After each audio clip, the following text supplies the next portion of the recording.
कृष्ण कुछ है भी नहीं। क्यों? श्वास श्वास पर कृष्ण भजे, वृथा श्वास नहीं को, ना जाने या श्वास के आवन हो यो न हो। एक एक क्षण बहुत ही कर्ण प्रिय है। एक एक श्वास पर भगवत नाम की चिंतन कीजिए, भगवान की आराधना कीजिए। और ऐसा ना हो जाए श्वास आपकी वृथा ही चली जाए और आप कुछ जीवन में कर ना पाए, क्योंकि समय निकलता जाएगा और समय जब चूक जाएगा तुम्हारा उससे पछताने से कुछ मिलने वाला नहीं है।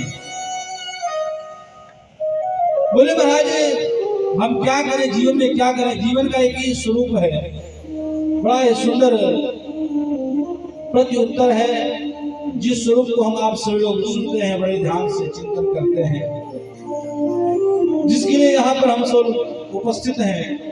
ठाकुर जी की कृपा है जो ऐसा सुंदर स्वरूप मिला है। बोलो किसी भी स्वरूप में रहो, जितासनो जित श्वासो जित संगो जितेंद्रिया, स्थूले भगवतो रूपे मना संकारे दिया। जितासनो जित श्वासो, अगर आपको भगवत प्राप्ति करना है तो पहले अपने श्वास को जीतो। अनुलोम विलोम प्राणायाम करो। कौन करता है? कितने लोग हैं जो अनुलोम विलोम प्राणायाम करते हैं?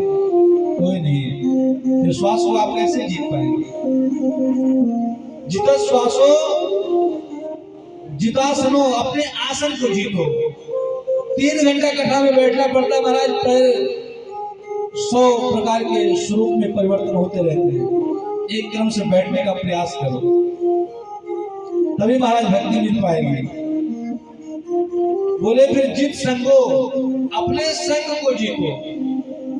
जैसा करोगे संग वैसा चढ़ेगा रंग। जो जुआ खेलते हैं, जुआरियों का साथ करोगे एक दिन महाराज ताश का पत्ता खेलना आ ही जाएगा। और जब दारू का मदिरा का पान पीते हैं तो कहेंगे अरे भैया एक ढक्कन लेने से क्या होता है? अरे पूरी शीशी ना लो, पूरी गिलास ना लो, एक ढक्कन तो देखो तो क्या होता है। और पहले एक ढक्कन, फिर 10 ml से 20, 20 से 25, 25 से 50 और 50 से 75, फिर सीधे 80 रुपए का बोतल। और जब बोतल चालू हो जाएगा तब आपको पैसा देने नहीं आएंगे।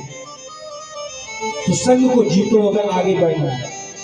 जैसा करोगे संग वैसा चढ़ेगा रंग। आप प्रधान नहीं हैं, लेकिन प्रधान जी के साथ आप रहना सीख जाइए। 1 महीना उनके साथ गाड़ी में चलिए तो दूसरे महीना प्रधान जी का सारा काम आप करके आएंगे, क्योंकि प्रधान जी का दस्तखत रहेगा। प्रधान के प्रतिनिधि काम करने जाते हैं।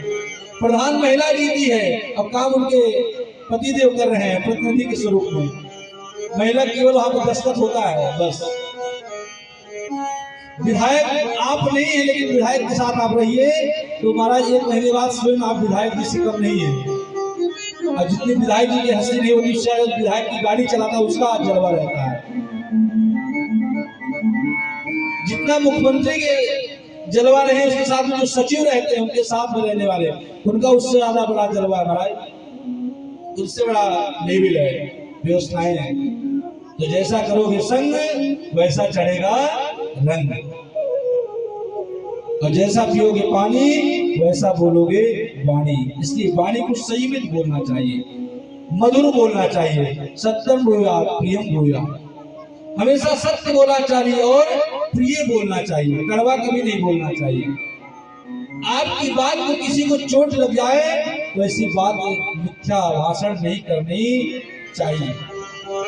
थोड़ा बोलना चाहिए, लेकिन जितना बोले मीठा बोलना चाहिए। कड़वा शब्द का इस्तेमाल नहीं होता है, क्योंकि जो बाण होता है, किसी को आप बाण से मार देंगे, कहीं चोट लग जाएगा, घाव हो जाएगा तो महाराज ट्रीटमेंट हो जाएगी, दवा हो जाएगा, घाव सूख जाएगा।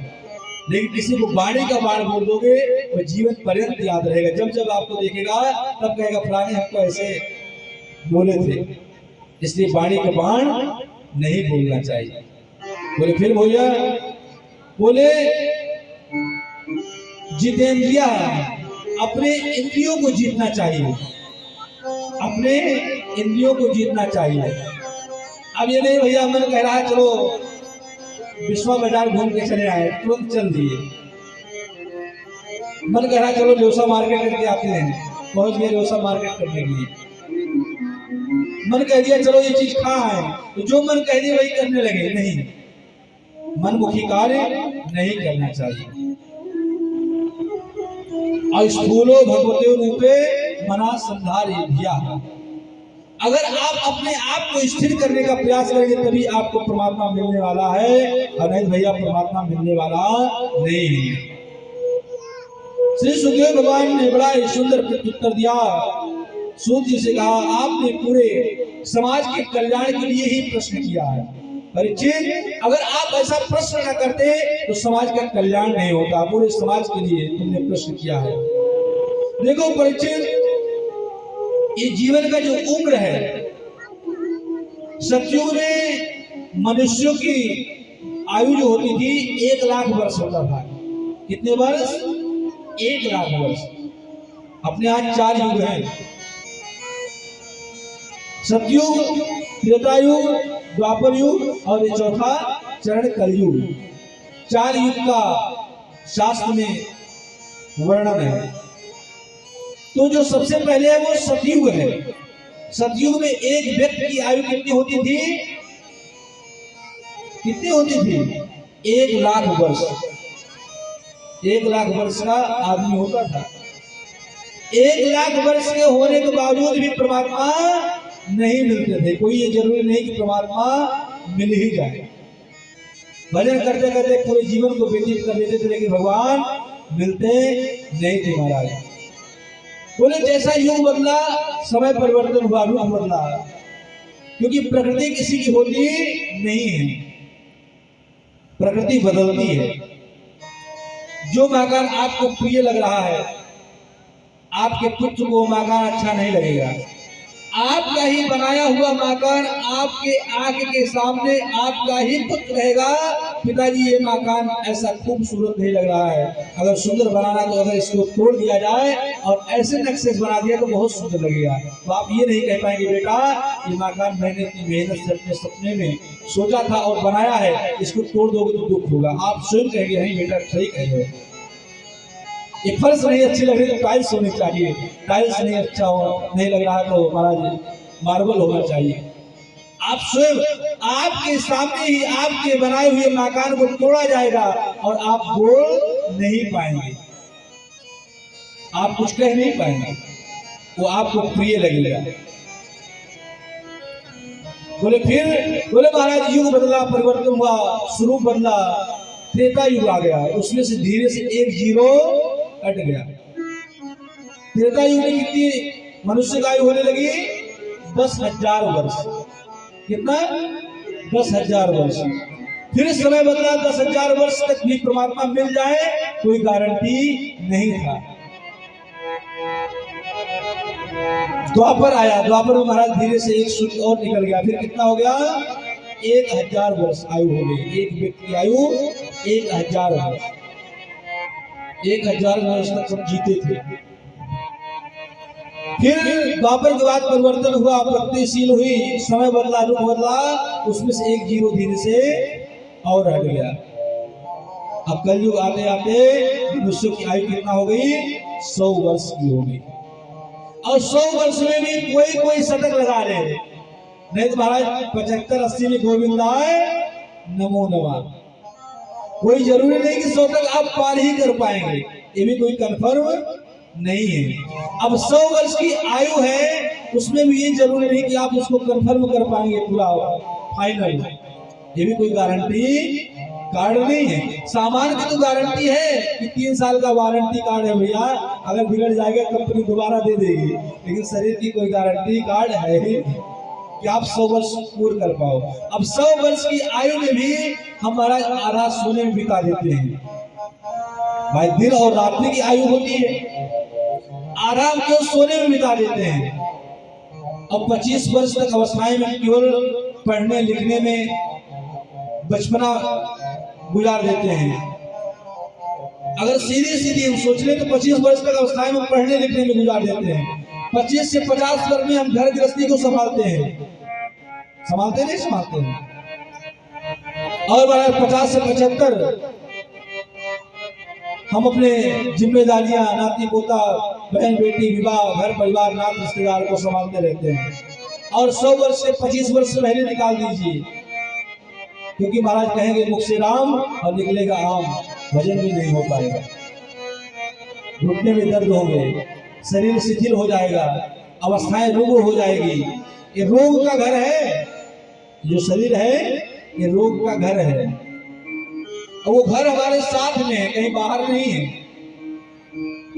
इसलिए भजन करने के लिए बचपन से ही लग जाना चाहिए। अभी ध्रुव चरित्र में आपको सुंदर इसका दर्शन होगा। बोले आपने बड़ा ही सुंदर प्रश्न किया।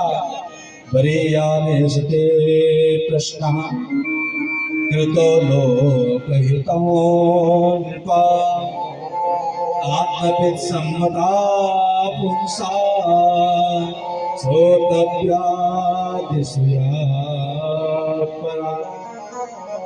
बलिया ने प्रश्न, राजन आपने बहुत ही सुंदर प्रश्न किया है। हे राजन, लोक कल्याण के लिए आपने बहुत सुंदर प्रश्न किया है। क्या हुआ? बोले निंद्रिया नक्तम वया वेन चवा वया दिवाते राजन कुटुंब भरणे। बोले निंद्रिया नक्तम, आधा समय को सोने में हम गुजार देते हैं, अब आधी बची तो कुटुंब पालन पोषण करने में गुजार देते हैं। भजन करने का कोई समय नहीं हो पाता महाराज। और दिन भर हम करते क्या हैं? सुबह 9 बजे निकल जाते हैं ऑफिस के लिए, चाय नाश्ता करके जाते हैं, दोपहर में भोजन किए कि नहीं किए भी कोई कंफर्म नहीं है। फिर हारे थके शाम को आते हैं, घर में भोजन करते हैं, थोड़ी देर बच्चों से बातचीत करते हैं, टीवी देखते हैं, सो जाते हैं। फिर सुबह उठे, फिर निकल गए अपनी ऑफिस, अपनी जॉब, अपनी नौकरी, अपनी चाकरी के लिए। ये तो प्राय कर रहे हैं, डेली के ही कार्य। आज सुबह 9 बजे निकल गए,